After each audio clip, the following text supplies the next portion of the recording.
Јавното предпријатие Водовод и канализација Скопје ги известува корисниците на своите услуги дека за време на предстојните великденски празници ќе има изменето работно време на шалтерите за наплата и рекламации во дирекцијата на предпријатието.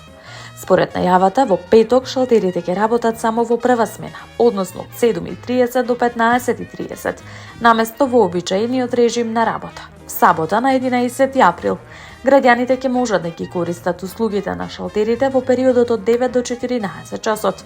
Како што информираат од Водовод, понеделник на 13 април ќе биде неработен ден, во согласно со државната програма за празници. Во тој период нема да се вршат административни услуги за корисниците.